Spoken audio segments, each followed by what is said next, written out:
All right, hit start, you've just spawned in the Stone Age. No map, no loot, no respawn. Just dirt danger and a 90% chance of being eaten before puberty. And yet, your ancestors made it.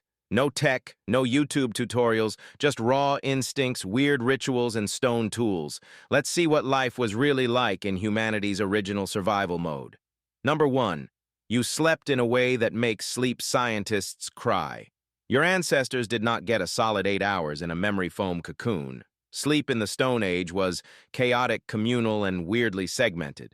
There's evidence from both historical records and research on traditional societies that early humans often slept in 2 chunks. This biphasic sleep meant snoozing after sunset, waking around midnight to chat snack or a hem reproduce, then crashing again until dawn. It's like your 3 a.m. insomnia, but socially accepted and scheduled, and you weren't sleeping alone. Your whole group slept together in one space. Think of it like a prehistoric slumber party, but with more body odor and wolves outside. Sleeping in groups offered warmth, protection, and bonding. Also, no one got murdered by a leopard alone. A study from UCLA found that the Hadza people sleep on average 6.25 hours a night, and yet no chronic fatigue epidemic. Turns out, sleep quality matters more than your precious 8-hour rule. So next time you beat yourself up for waking up at 2 a.m., congrats, you're just being historically accurate. Number 2, your childhood was wildly short and weirdly empowering. You think 18 is too young to figure out taxes. Try being 8 and already responsible for helping the tribe not die. Stone Age kids weren't coddled. There was no Montessori cave, no gentle parenting with time-ins and emotional regulation charts. You learned by watching, imitating, and occasionally burning your hand on something dumb, and guess what? That worked. Anthropologists studying tribes like the AKA and Hadza found that children participate in adult activities by age 4 or 5, helping gather food, carry supplies, even learn hunting techniques. That means by the time you were 10, you were already a semi-functional survival machine. By 13, you could probably start a fire track an animal and tell which mushrooms won't kill you. Compare that to today's 13-year-olds who can't remember their iCloud password and think water is mid. Sure, you might get chased by a boar once in a while, but you'd also have actual life skills by the time puberty hit, not just a Roblox addiction and chronic anxiety. Number 3, your day starts with dirt and maybe a dead mouse. If you think waking up today is hard, try doing it in a damp animal hide surrounded by your 6 siblings and a pile of smoke-scented twigs. There's no alarm clock unless you count birds screaming or wolves testing your village perimeter. And breakfast. Yeah, you don't eat breakfast, you forage. If you're lucky, it's berries. If you're unlucky, it's bitter roots and the vague hope of a dead lizard. Protein is protein. But here's the twist: hunter-gatherer diets were actually healthier than ours. A study in The Lancet on ancient dental remains found low rates of cavities and gum disease because, surprise, they weren't guzzling frappuccinos and corn syrup. Also, you walked. Like, all the time. 10 miles a day wasn't exercise, it was necessary to not die. Your cardiovascular system shredded. Your glutes, glorious. Your Fitbit would literally explode. So yes, your day started with dirt, but you were unintentionally jacked and didn't even know it. Number 4, your brain was on constant danger mode. You know that mild anxiety you get when someone texts, "We need to talk"? Yeah, your Stone Age version felt that all the time, except it wasn't a breakup. It was a saber-toothed murder cat.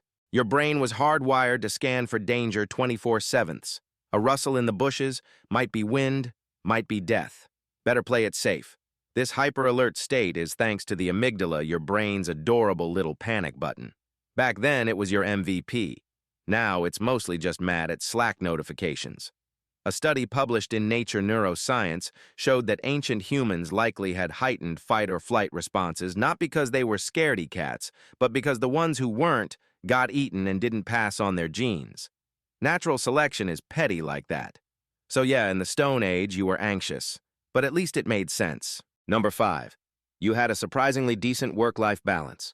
Okay, let's get one thing straight. Stone Age people worked, but they didn't grind. Studies of modern hunter-gatherer groups like the Kung San in Africa show that adults spent only about 15-20 hours a week hunting, gathering, and doing necessary tasks. The rest of the time, napping, gossiping, making art, playing music, braiding each other's hair, the real priorities. Compare that to your current 40-60-hour work week, plus side hustles, plus doom scrolling, plus self-care that feels suspiciously like more work. Who's the primitive one now? Anthropologist Marshall Solins once called Stone Age societies the original affluent societies, not because they had lots of stuff, but because they had enough and they had time. Also, no email, no performance reviews, no meetings that could have been a stone tablet, just pure earthy vibes. Number 6, you were an artist, with no gallery invite. You know what's cool? Drawing. You know what's cooler? Drawing in complete darkness with animal fat inside a spooky cave 2 miles underground. Stone Age humans were obsessed with making art. From the Chauvet cave paintings in France dated 30,000 years ago to figurines like the Venus of Willendorf, humans were creating symbolic masterpieces long before art school debt existed. But why? Why take time from surviving just to sketch mammoths on a wall? One theory, it was about meaning-making. According to evolutionary psychologists, art helps externalize internal thoughts, a kind of ancient therapy. Another theory, it was social glue. Creating and sharing art built group cohesion, passed down knowledge, and maybe even flirted a little. Hey, nice antelope drawing. Want to go gather some berries sometime?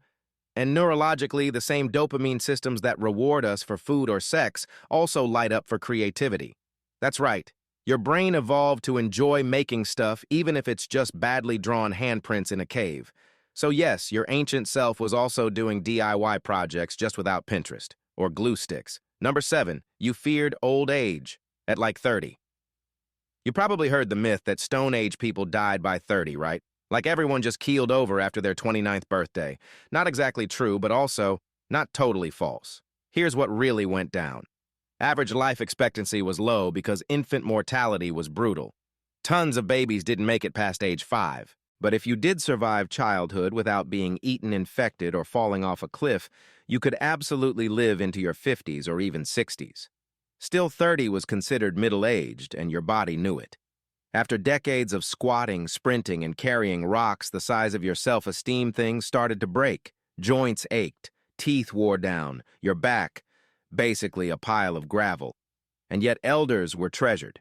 Studies of traditional societies show that older individuals played key roles in teaching, storytelling, and decision-making. Basically, the village grandma wasn't just yelling at clouds, she was a walking hard drive of survival data. Number 8, you knew way more about nature than most PhD students.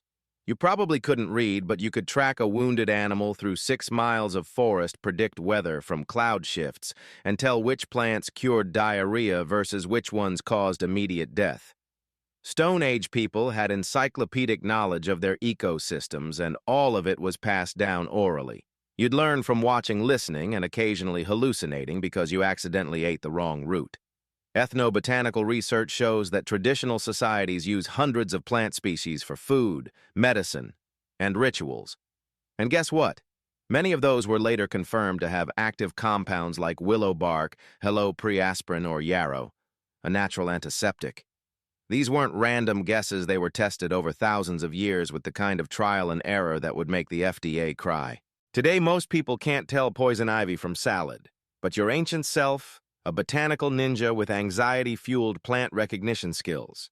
If your brain made it this far without gaslighting you again, consider liking, subscribing, or leaving a weird fact in the comments. That's all for today. I'll be making similar videos in the future. Subscribe to see them.